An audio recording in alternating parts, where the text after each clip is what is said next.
Alhamdulillahirrahmanirrahim. Kembali lagi bersama saya Pak Dani di channel itu Pak Dani Kayangan 28. Hari ini tanggal 12 Juli 2020 bertepatan dengan hari Minggu, hari weekendnya kita semua, hari bersantai, hari berkumpul bersama keluarga, bersama orang-orang terkasih.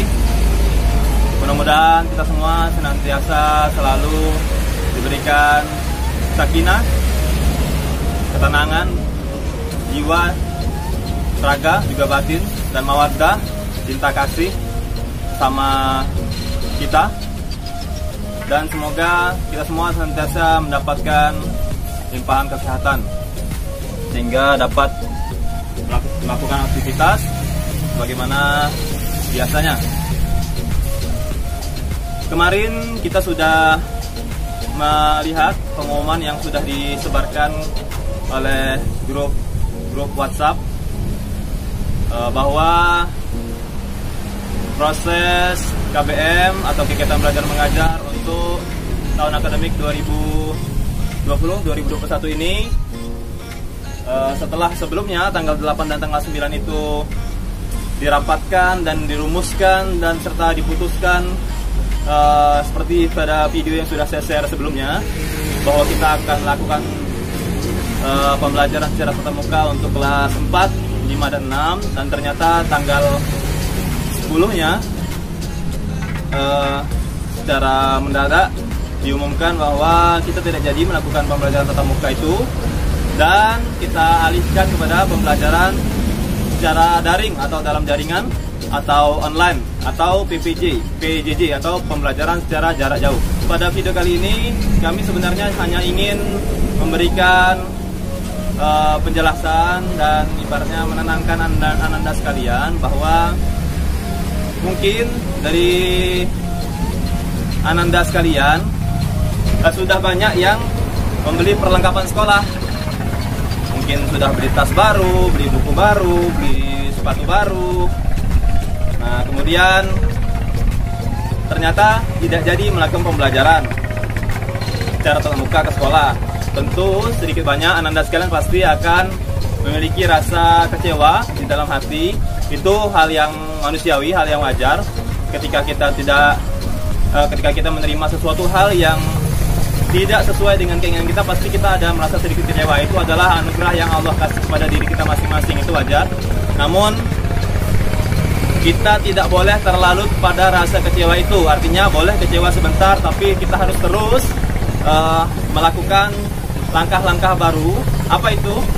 Ya, kita tetap akan melakukan sekolah atau pembelajaran di rumah. Artinya nanti mungkin Ananda meskipun di rumah tetap bangun pagi, tetap bersiap ke sekolah sebagaimana biasanya, tetap memakai seragam sebagaimana hari di mana anak mau bersekolah. Kalau hari Senin pakai seragam Senin, kalau hari Selasa pakai seragam Selasa, dan seterusnya. Namun meskipun itu belum ada pemberitahuan resmi dari sekolah, kami Bapak pribadi mungkin menyarankan supaya melakukan seperti itu. Supaya apa? Supaya kita lebih merasa menjiwai melakukan kegiatan pembelajaran itu sebagaimana kita melakukannya di sekolah, meskipun tempatnya di rumah. Artinya meskipun di rumah, jangan pula pakai baju tidur, pakai sarung umpama sih. Ya bagaimana lah kita, umpama Bapak, meskipun Bapak melakukan pembelajaran di rumah, tapi Bapak masih pakai baju tidur, masih pakai sarung, lalu tampil di depan kamera menghadapi anak-anak sekalian, kan otomatis itu tidak etis, tidak pantas, bukan tempatnya. Maka untuk lebih menjiwai kita sebagai peserta didik yang melakukan pembelajaran secara daring atau online di rumah, maka pakailah seragam sebagaimana mestinya pada hari apa anak melakukan pembelajaran itu. Untuk informasi kenapa Min tidak jadi melakukan pembelajaran secara tatap muka, itu kami juga belum tahu pasti alasannya. Yang jelas ini pendapat kami pribadi, kemungkinan memang pada video sebelumnya juga sudah saya jelaskan bahwa kita punya aturan SKB, surat keputusan bersama 4 menteri, yang di situ sudah dijelaskan bahwa sekolah di zona selain zona hijau tidak boleh melakukan pembelajaran tatap muka. Mungkin itu dasar paling kuatnya. Oleh sebab itu, Kemenak dalam hal ini Min Ketua Jambi sendiri tidak jadi melakukan pembelajaran secara tatap muka dan dilakukan atau digantikan dengan pembelajaran secara jarak jauh atau daring dalam jaringan atau online. Tidak mengurangi sedikit pun rasa nikmat ketika kita ikhlas menjalaninya, rela, bersemangat, optimis bahwa pembelajaran kali ini tetap akan sangat menyenangkan, tidak akan ada kurang sesuatu apapun, sebagaimana mungkin anak-anak dulu yang sudah selalu terbiasa ke sekolah, bercengkrama dengan teman-teman, keluar main, itu pun kalau umpama kita paksakan masuk, itu tidak akan terjadi, karena tidak boleh melakukan, tidak ada keluar main, tidak ada kantin dibuka, tidak ada interaksi antar anak, antar guru, tidak boleh salaman, sama kawan juga tidak boleh sama, tidak boleh bersentuhan, jaga jarak 1 meter. Artinya meskipun dimasukkan ke dalam sekolah, itu semua tidak akan bisa terulang sebagaimana dulu sebelum wabah COVID ini menyerang kita semua. Oleh sebab itu pun juga tidak ada kewajiban bagi para orang tua untuk mengantar atau memaksa anaknya untuk sekolah, tidak ada kewajiban. Sebagaimana nanti saya tampilkan juga pada video ini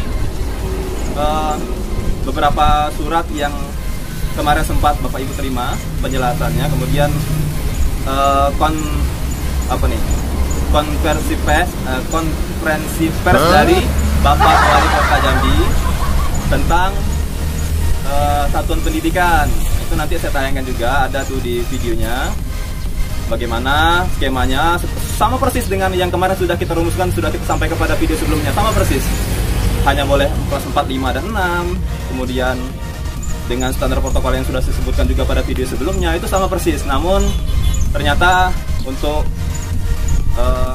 Diknas dan Kemenang ternyata memiliki jalan masing-masing. Ya, kalau dalam film Naruto itu ada jalan ninjanya masing-masing, ya nggak apa-apa, kita jalanin saja, kita bawa enjoy, kita bawa happy. Malah nanti lebih enak karena online ini kita hanya perlu standby hari Senin, Rabu, dan Sabtu ya kalau salah Bapak ya, 7.30 sampai 10.15. Itu pun nanti bisa lagi kita sesuaikan, umpama ada guru yang memakai metode daring menggunakan video conference melalui WhatsApp, video call rame-rame, atau melalui Zoom rame-rame, itu memang tidak harus standby 7.30 harus hadir semua. Tapi kalau bagi yang memang tidak sempat, terus akses internet tidak ada, kan berarti tidak bisa dipaksakan juga. Nah, itulah artinya kekurangan kelebihan yang akan kita alami selama masa relaksasi ini. Nah, untuk saya pribadi sebagai guru mapel Quran Hadis, saya akan tetap pakai metode yang sudah saya pakai sebelumnya, yaitu WhatsApp, grup WhatsApp, dan video pembelajaran secara online melalui media sosial YouTube. Mungkin sesekali akan saya buat siaran langsung di YouTube. Pun umpama ada anak atau orang tua yang keterbatasan gadget atau jaringan wifi atau HP-nya hanya dipakai orang tuanya untuk bekerja, lalu tidak bisa pada waktu itu ikut, maka akan saya buatkan video rekamannya dan akan saya simpan ke YouTube. Itu tidak akan memerlukan memori banyak di HP Bapak Ibu untuk menerima semua materi pelajaran yang akan diberikan oleh guru mapel, namun memerlukan kuota yang banyak. Tapi tenang saja, Bapak akan membuat video itu dengan kapasitas memori yang sangat kecil. Artinya dari sekian ribu Mbps video yang bisa dibuat, Bapak biasanya akan membuat sekitar 200 Mbps. Artinya ketika Anda menonton itu hanya membutuhkan kuota sekitar 200 MB, tidak perlu kuota sampai bergiga-giga. kecuali mungkin Ananda sekalian menonton berulang. Itu pun sebenarnya ada tips dari Bapak supaya tidak banyak kuota yang perlu Ananda keluarkan. Ananda cukup menekan menonton video itu atau menekan tombol download yang ada di video YouTube itu. Itu nanti video bisa diputar berulang-ulang sehingga materi pembelajaran yang disampaikan bisa lebih dicerna, bisa lebih dipahami ketika mendengarkannya lebih dari satu kali. Nah, itu saja mungkin video Bapak kali ini. Sebenarnya bingung mau buat konten apa, tapi Bapak ada mendapat keluhan beberapa dari anak-anak dari Anda sekalian. Ada yang sedikit kecewa ketika tidak jadi melakukan pelajaran tatap muka, juga ada yang sudah beli perlengkapan, pena, buku, tas baru, bahkan sepatu baru, tapi ternyata tidak jadi berangkat ke sekolah. Ya sudah disimpan saja, mudah-mudahan peraturan ini pun tidak permanen, artinya mungkin sebulan nanti dievaluasi, ternyata kasus COVID-nya menurun, kemudian ternyata pasien sembuhnya juga lebih banyak dan tidak ada penambahan kasus. Saya yakin pasti sekolah akan dibuka sebulan 2 bulan yang akan datang. Tentunya ini semua adalah proses pendewasaan bagi kita semua, bagaimana kita harus bisa menyesuaikan diri pada situasi, kondisi, dan keadaan yang ada pada saat ini. Tetap jaga kesehatan, tetap pakai masker, tetap cuci tangan, bila perlu pakai sarung tangan ketika berada atau beraktivitas di luar rumah, supaya interaksi kita bersama orang lain itu tetap bisa dilakukan, namun tetap menjaga diri kita dan orang lain dari penyakit ini.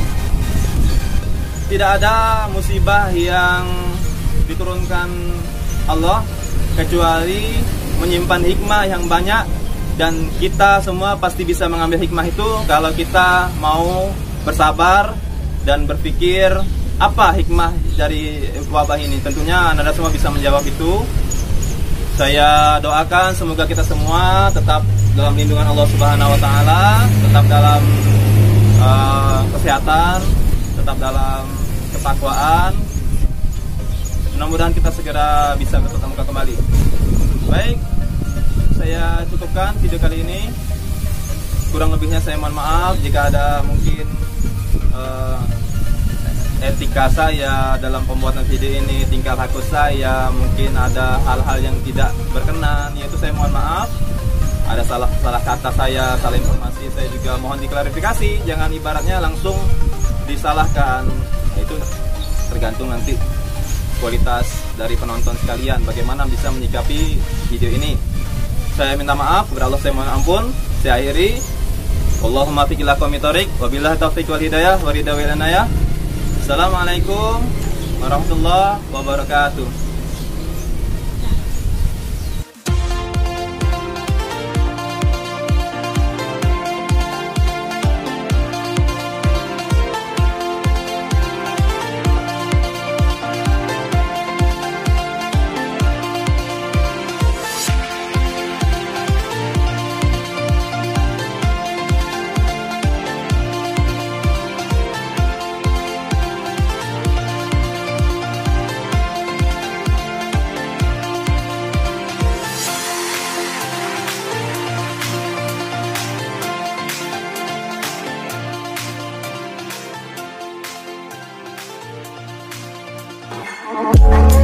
Shit.